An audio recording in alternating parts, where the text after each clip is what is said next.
Барлықтарыңызға ассалам алейкум. Бүгін хачапури по-аджарски дайындаймыз. Ендеше бастаймыз.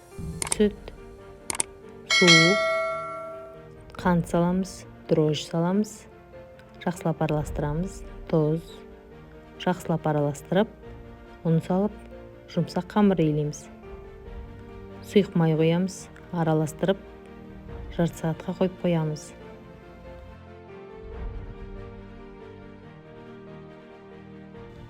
Көтерілген қамырымызды 3 бөлікке бөлеміз. Бөлінген бөліктерімізді оқтаумен жақсылап жайып, ішіне сыр саламыз және жақсылап бекітеміз.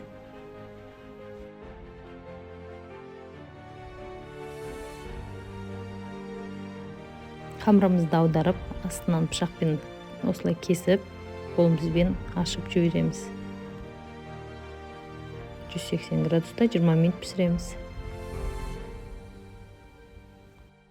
Піскен хачапуриімізға жұмыртқаны сарысы салып 2 минутқа тағып пісіреміз. Барлықтарыңызға ас болсын.